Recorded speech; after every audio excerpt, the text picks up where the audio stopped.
This is the Fantasy Football Fellowship Podcast, the show that unpacks fantasy, faith, and life. I'm Bryce Johnson with Harrison Zuckerberg, and we are your fantasy coaches here to encourage you and help you win while finding meaning and purpose throughout the fantasy season. We won't always be right, but we hope we'll be convincing as we provide fantasy advice and biblical encouragement. I'm coming to you from the Unpacking It Ministry studio in Charlotte, North Carolina. The Panthers continue to lose here in Charlotte, but man, my fantasy teams continue to win. So it was a great week overall. Hope that is the same for you, that you are gearing up for the fantasy playoffs. Week 14 in most leagues should be the final week of the regular season. And so we will prepare ourselves for this upcoming week as we also reflect on what just happened in week 13. We will talk about the Monday Night Football game because that was absolutely nuts, especially with so much hanging on the line with fantasy ramifications. I was listening to the radio this morning. Somebody lost by 0.1 last night. Got a text this morning. Somebody needed Calvin Ridley to catch one more pass, and he would have won, and he did not.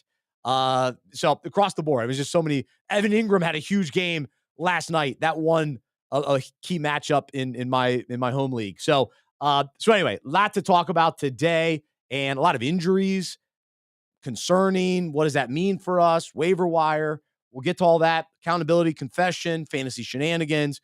We've got a full show for you today. But we begin, as always, with our weekly breakout. And so you can go to fantasyfootballfellowship.com. You can read all of our breakouts when you become a member, and they're really designed for you to read and then discuss with your league during league meetings. And so start planning for next year. It's a little late in the game this year, but encourage you to check it out so you know the details for next year. But this week, the topic is dealing with temptation. And so we're going to talk about temptation in fantasy and in life. And so when it comes to fantasy football, we know that it's all about decisions throughout the year, going back to the draft, or even if you do keepers, you're making decisions all the way back in the summer, and that's what we do throughout the entire season. You make lineup decisions, waiver wire decisions, but along the way, as we deal with the decisions that come in front of us as fantasy managers, we deal with temptation. Right? Temptation. We are tempted to do certain things. And we'll even say this sometimes with when you get a trade proposal, somebody sends you a trade. You go, man, I'm tempted to do this. I'm tempted to trade my best player so that I can get two guys in return to solidify my lineup. I'm tempted to trade a guy on my bench because I need help at tight end. I'm tempted to drop this player because he's had 3 bad weeks in a row. And so I'm going to drop him.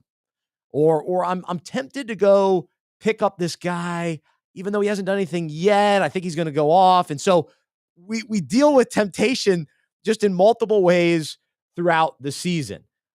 Trades, waiver wire. We're tempted to start certain players in some weeks because we love the matchup. It's a juicy matchup, as we say. It's like, ooh, I'm going to play this third wide receiver because he's going up against a bad secondary. And so we're tempted to bench even maybe a typical wide receiver 2, but has a tough matchup. So all of these are temptations, right? And in some ways, from a fantasy perspective, they're not necessarily bad temptations, but oftentimes they are. Because if we're tempted to make bad decisions that affect our teams negatively or are big risks, then there's some concern there. But here's the deal. As we play fantasy football, the more that we learn, the more that we're around the game of fantasy, we understand, ooh, that's a temptation that I'm not going to pursue. I'm not going to give into that temptation. I've seen this type of trade before, or I've seen this type of lineup decision before, and I know what the result is. So I'm gonna say no. And so the more we understand, the more experience that we have in playing fantasy, the wiser we become and the stronger we become to make the right decisions and say no to temptation. And so what about in life? Every day, temptations all around us. We know it. There are decisions that are presented to us all day long, and we are tempted to pursue certain things. We're tempted to give in to sin. And so we're tempted by the world. We're tempted by the culture, by other people, peer pressure. It starts when you're a kid. It doesn't end. There's always peer pressure, right? There's always the pressure from other people. There's the human and selfish nature within us. And then ultimately it's the devil. It's evil forces of this world that is creating these temptations in our lives. And so as followers of Jesus, we look to Jesus. He was tempted. While he was here on earth, he was tempted, but he did not give in to sin. And so now as we live this life as followers of Jesus, yes, we screw up. Yes, we live in an imperfect world. But when we are tempted, we don't have to give in because we can rely on God to give us a way out and the strength of the Holy Spirit to enable us to say no and go a different direction, to make wise decisions and to not give in to sin.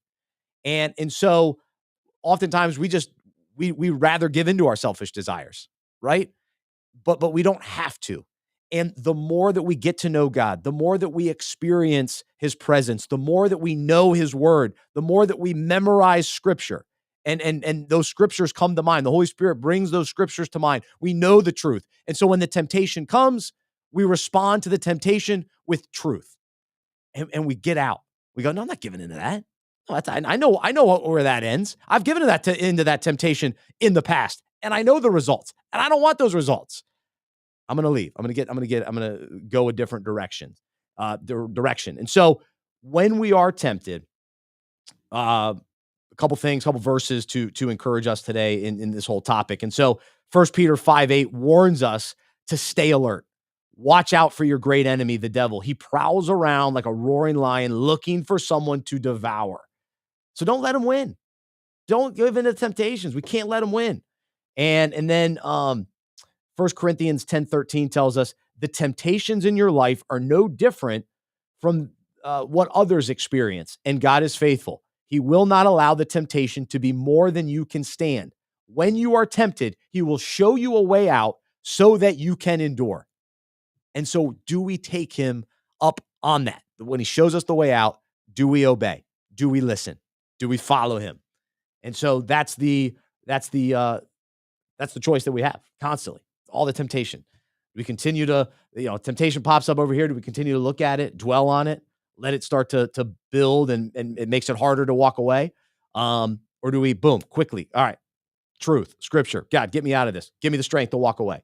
And so again, the longer we follow Jesus, we grow in our ability to say no and even to avoid certain temptations. Some temptations are going to be there, but also we learn to even avoid those. And so same with fantasy. You just learn to avoid even some of those temptations the more you play and the more, and to parallel it, the more we follow Jesus. And then lastly, Hebrews 4:15 says, for we do not have a high priest who is unable to sympathize and understand our weaknesses and temptations, but one who has been tempted, knowing exactly how it feels to be human in every respect as we are, yet without committing any sin. And so we go to Jesus. We know that he understands.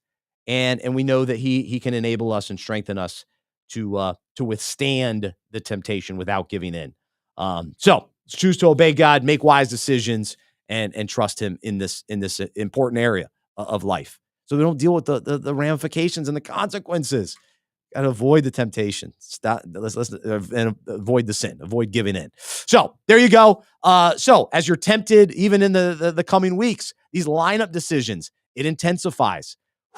We're tempted to make some crazy lineup choices, but we got to remain wise. We got to remain grounded, stick to our principles, and maybe we'll go win a fantasy championship. How about that? All right, Harrison, you ready for the fantasy playoffs right around the corner? Final week of the regular season. How are you doing? How are you feeling after week 13? Not as good as I hoped because we had so many injuries this week that I'm now looking at my fantasy playoff rosters and realizing that I probably have 2 or 3 holes in my starting lineup because of receivers, running backs, and even quarterbacks who got injured this last week. But I don't know how I'm going to find anyone on waivers to actually be able to replace these guys. So it will be a very stressful next 2 weeks trying to fill in these holes. Guys like Tank Dell went down, Christian Kirk, Trevor Lawrence, Christian Watson was just starting to catch on, had a big week, and now he's injured, maybe out for a few weeks. So really, there's a lot of good teams right now that are probably going to be struggling these next few weeks and may even be beaten by some of the worst teams in the league if they've been played early in their season, but they're the ones in the playoffs.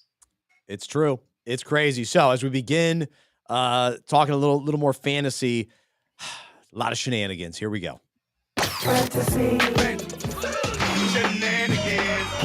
Fantasy Shenanigans. So you hit on a lot of the key injuries, and so we'll talk about that throughout the show. But I want to begin with Monday Night Football, as I mentioned earlier. But one name I did not mention is Jake Browning. And we have to lead off today talking about him because out of nowhere, I joked last week or the week before, never heard of him. He's kind of a veteran. He's been around the league, but hasn't really played. And so he comes in for Joe Burrow. We think the Bengals season is over. I think Jamar Chase owners are done. Forget about it. And yesterday, 354 passing yards, 2 total touchdowns. This was a fantasy just gold mine last night with just both teams scoring a ton. But especially, I am now Joe Burrow was on one of my teams. I happened to pick up Jordan Love, which helped out. Actually, this week I started Sam Howell, which was a mistake. But needless to say, Jake Browning is someone I am now considering picking up because I don't think anybody picked him up last week. So he's somebody on waiver wire that if you have some concerns at quarterback is at least worth seriously considering based on last night. And I think if you're a Chase owner, you're feeling a lot better today heading into the playoffs. So that was an encouraging performance. And now that they won, they're still at least in playoff contention. So a big deal there. But what other big shenanigans jump out to you? I mean, obviously the biggest shenanigans are Trevor Lawrence and the entire Jacksonville offense, pretty much like what was going on. Christian Kirk got out in the first drive. Then we have Trevor Lawrence. So now we have CJ Beathard throwing to Parker Washington. Shout out to Parker Washington. I'm sure we'll talk about him later on the, who is that Seriously. rookie? But right, we had one of the best fantasy games production-wise out of the season with Jake Browning versus CJ Beathard at the end of the year. And really, this is what we've been seeing from the entire AFC at this point. I was going through the AFC playoff teams before the show, and right now, the starting quarterbacks who are going to be starting playoff games in the AFC, if the season ended today, are Mitchell Trubisky, Gardner Minshew, CJ Beathard, and Joe Flacco. And then obviously, of course, Lamar Jackson and Patrick Mahomes. I know we joke Mahomes is struggling. Mahomes is struggling. Right. I know we joke all the time about, the NFL script writers or whatever. This is the worst script they've ever come up with. That's right. The playoffs, I'm not going to watch a playoff game where it's going to be Patrick Mahomes and the Chiefs, who are having a bad year and struggling, be 20-point favorites because they're going up against Mitchell Trubisky in the Steelers. It reminds me of a few years ago when we had Tom Brady against Blake Bortles and the Jaguars in the playoffs, but they were actually playing well at the time. But hopefully, someone gets healthy by the end of the year, or, the Ravens keep rolling or the Dolphins keep rolling, because I'm not going to be able to watch a playoff game where it's Gardner Minshew versus Joe Flacco in the wild card. It's almost so bad that it's intriguing, but yeah, I don't mind watching Minshew, but yeah, Flacco, that's tough. That's a tough one. So, all right, you covered the reality, some of the negatives. There were some positives from the week, though. How about Geno Smith and DK Metcalf? Monster game for them. I know they lost last Thursday to the Cowboys, but Geno scoring 31 points, DK Metcalf 37. I kept him in my lineups after he let us down on Thanksgiving. I stuck with him and was rewarded. However, the shenanigans of that, I know a lot of managers benched DK this week and missed out on the huge scoring for him. But I think Seattle, I like their trajectory the rest of the way with all these different weapons. We'll see about Kenneth Walker and Zach Charbonnet. Both a little banged up. Who's going to be healthy? Who's out there? Who's going to get more of the carries? That has me concerned because I've got both players in different leagues. So definitely some question marks there. Green Bay, you mentioned Christian Watson. He played well, 27 points for him. But Jordan Love, he does it again. Not only do they win, but he's throwing touchdowns and has confidence and a command of that offense. If they're continuing to fight for a playoff spot, remain hot, he's going to be a potential league winner for us. And then we've talked a lot about it. The young tight ends.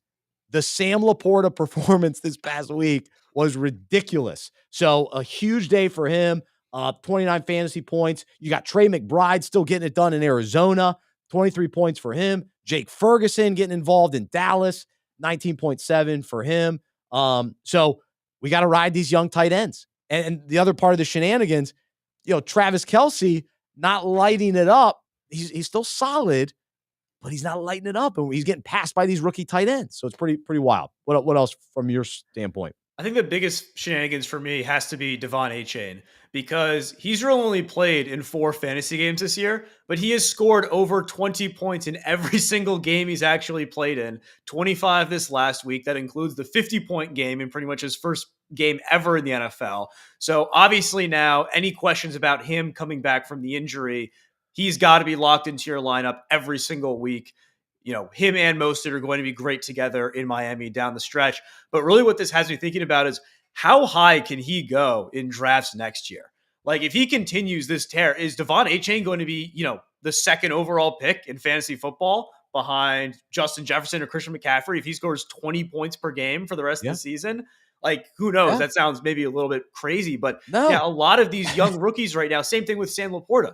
Are we going to be drafting Sam Laporta as like the tight end 3 behind Kelce and Andrews next year? Or Hawkinson. Hawkinson? Yeah, like it's unbelievable how productive some of these young guys have been, in the limited snaps and limited games that we've seen them in so far this year.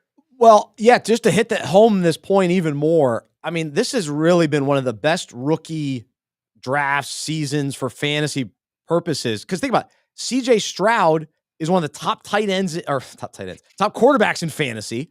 You've got multiple tight ends. The receivers, maybe not quite as much as normal. Normally, we kind of in recent years, we've seen some guys really burst onto the scene. Not quite as much, but running backs, I mean, even last night, Chase Brown for the Bengals looked very good. Looked like Austin Eckler, didn't he? He reminds you of Eckler wearing number 30. At least he did for me. So I picked him up right before the game, or this weekend. But excited about the potential for him. Mixon ran well, got in the end zone twice. He's playing great. What a season he's had, at least kind of second half of the season anyway. But Chase Brown, I wrote off the Bengals. I'll be honest. I wrote them all off. I'm starting to, who can I get? Is there anybody out there? So, all right, well, there you go. Plenty of shenanigans. The Tank Dell injury is crazy. But let me get my Nico Collins shout out in. Once again, another elite performance from Nico. Now, he'll be more involved in the offense most likely, but he also gets more attention now from defenses. So not sure how that affects Nico moving forward. And then what other wide receivers will step up in place of Tank Dell? That'll be interesting to see. John Mechie, does he finally emerge? He's somebody to maybe keep an eye out on the waiver wire. But let's jump into our segment, accountability and confession. I'll jump off. I'll start off with this. I continue to be so wrong about the Rams. I don't know. I still, from the preseason to now, I have had no grasp of the Rams. And they're so hit or miss. But Cooper Kupp, much better game. Stafford played great. Puka, he's had an unbelievable season. I guess he's a rookie, right? Wide receiver. So there you go. Throw him in the mix. My bad. And so those guys played well. We'll get to another no-name guy in a little bit in our other segment, but multiple guys involved. Kyron Williams, of course, another great game for him. But the Rams, maybe they make a little run late in the year, but I got to confess, I've been so wrong about them. What about for you? Yeah, also been wrong about the Rams. I thought it was going to be Cooper Kupp when he came back. Not the case. Gone with the young guys. Cooper Kupp's been terrible. For me, it's definitely Pat Freiermuth. 2 weeks ago, or I don't know if it was last week or 2 weeks ago, he came back from injury, breakout game, 20 plus points. We're like, all right, Pat Freiermuth is back. Got to start him. Got to go get him if he's on waivers. Only 2 catches this week. not really the performance you were looking for from Pat Freiermuth. So, and I don't think it's going to get much better with Mitch Trubisky down the stretch. Very concerning. Very concerning. We'll do some peace or panic, but as far as Steelers players go, lots of panic. Lots of panic because Trubisky has shown he's just not reliable. Not for fantasy purposes. So I will be very hesitant. Like Deontay Johnson's on my bench. George Pickens, basically in somewhat desperation, is a flex player for me now.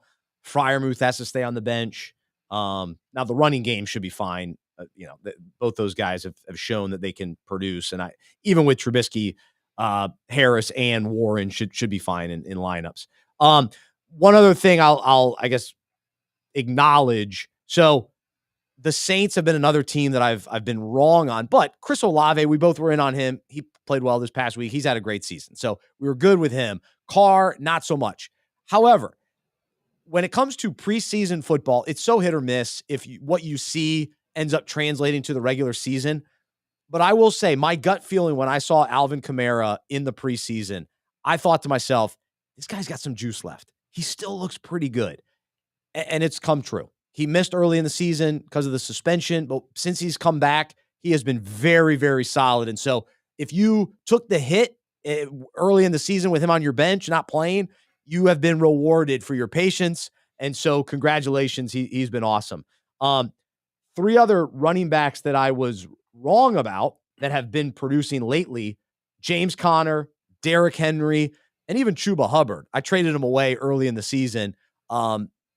With the new coaching change, he looked great. Now the Panthers still stink, but Hubbard should be relied on, and I think you could trust him down the stretch. They're going to lean on him in a significant way. We'll see with Henry, not in concussion protocol. I still love Tyjae Spears, waiting for him to really emerge, but he was involved more because Henry went out early in that game, not midway through the game, we'll say, with that head injury that we thought. I don't know what they end up saying it was, but anyway. So there's a little bit of accountability. So Harrison, let's jump into peace or panic. We have already alluded to the Chiefs, Patrick Mahomes, Travis Kelce. We rely on these guys in fantasy. Not a great performance this past week and in recent weeks. They're not lighting it up. Peace or panic for both those guys? I think we're officially at the panic point just because we keep saying, all right, they're going to figure it out. We're going to get the monster Mahomes Kelce game. And we just haven't. And I don't think that's how this team is necessarily built this year. Their defense has played exceptional for the most part throughout the season. And they're really not in the position where they have to be going out throwing it 40 times per game. They have to be airing it out downfield. They've been a really, ball control offense, running it with Pacheco, short passes, just moving it down the field. I don't know if we're going to be getting those 4 touchdown games from Patrick Mahomes this season and 3 touchdown games from Travis Kelce. Rashee Rice has really emerged in this offense. He has out-targeted Travis Kelce each of the last 2 weeks. So I just don't think that they're those elite options that we've seen in the past. They're definitely good. Travis Kelce is still a top 5 tight end. He's still probably going to get you, 12 points every week.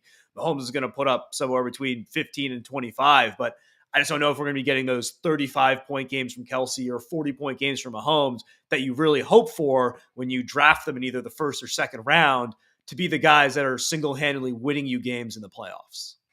It's unlikely you have an option better than Kelce at your tight end spot. If you do, gosh, good for you. Maybe you consider, Laporta over him in some weeks, but you're playing Kelce. Mahomes, the quarterback position, like we've talked about, Jake Browning was number 4 this week, the 4th best quarterback. So you go down the list, there's some crazy performances. So it's not outrageous in certain weeks, certain matchups. You're playing a quarterback over Mahomes. I know it sounds insane, but that's what we've seen in recent weeks. There have been quarterbacks outplaying Mahomes. And so if you have options, you're at least considering it. And Mahomes was 16th this week. So Jared Goff, Joe Flacco, Sam Howell, they're all better than him. Are you kidding me? Brock Purdy's number 2.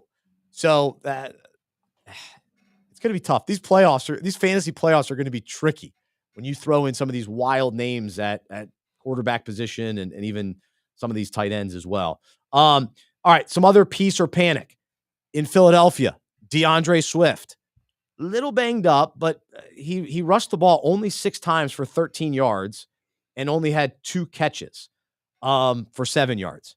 This guy burst onto the scene. He was awesome the first, 8 weeks of the season. Now it's slow. It's been a slow decline, and this is very concerning. I would say panic for sure.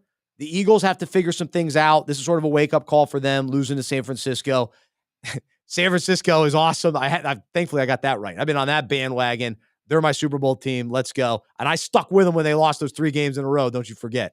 But they proved, hey, at the moment, we're better than Philadelphia. So with the running game, I don't know. It's not like Gainwell all of a sudden becomes the guy over Swift, but there's just some concern that Swift is going to continue to carry the workload and put up the elite performances that he was early in the season. I'm not sure that's replicated down the stretch. Yeah, I don't think Gainwell is going to come in and become the workhorse running back and Swift's going to disappear. But this is pretty similar to what we saw from Miles Sanders and Gainwell last year. When they are behind in games, it is clear that the Eagles trust Kenneth Gainwell in pass protection and they trust him in the receiving game more than DeAndre Swift, just like they did more than Miles Sanders last year. And we saw towards the back half of the year as games got tighter, and especially once we got in the playoffs, Kenneth Gainwell was the one who was leading the team in snaps from the running back position. Now, that doesn't mean he's getting a majority of the carries or he's going to get the goal line work, but being on the field is important for a running back because you lose out on 3 to 4 carries here or 2 to 3 receptions there. That's then taking your touches down from 15 to 10. You're not getting 70 yards anymore. You're getting 50. Like, it all affects the productive aspect of Swift's game, where we've always talked about him as someone who's kind of like in the Eckler mold where he doesn't need a ton of touches to be elite in fantasy. But that has kind of been the case this year. The games where he has been exceptional are games where he gets a lot of touches. And if he's not on the field as much as he has been to start the season, they're giving more of those looks to Gainwell. I just really don't think the upside is there throughout the rest of the year. He's probably more of a flex play. Yeah, that's crazy. Gosh, fantasy teams relied on him early for sure. All right, let's just to wrap up piece or panic. I'm still panicking about Austin Eckler. I'm still panicking just about the Chargers overall. A 6-0 win was not a confidence builder for fantasy managers. So I'm all in on Herbert, and my fantasy season relies heavily on him. Very concerning. Eckler, I'm in a dynasty keeper league with him. I'm considering trading him because I'm not sure I can trust him down the stretch. And then I warned everyone about Adam Thielen last week. The panic is there. It's real. And I don't see it going away. It's very sad. Very sad. All right, let's do a little, is he legit? And let's ask the question, who is that?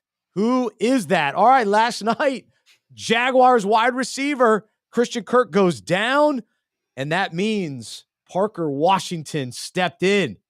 Come on, seriously, who is that? Oh, man, he caught all 6 of his targets, 61 yards, and a touchdown. Parker Washington. Come on, are you going to tell me who that is? I don't know. I have no idea, but it was impressive. He had a big touchdown catch. So that was very good. Then we go to the LA Rams. Yeah, we know Puka. We know Cooper. Both those guys had a good game. But DeMarcus Robinson still in the league? Come on, seriously, who is that? Oh, yeah, you remember him, but here he is. Come on, are you going to tell me who that is? 15.5 fantasy points, touchdown, 4 catches. Pretty impressive there. Either of those two guys you rush into the waiver wire, are they legit? I think Parker Washington, if Christian Kirk is out, he is worth a pickup and he is legit. I would have been much more confident in this take if Trevor Lawrence was still the starting quarterback for the Jaguars right now and not CJ Beathard. But I think Beathard can still be productive enough to give Washington some looks, especially because Washington's the guy that was played in the slot.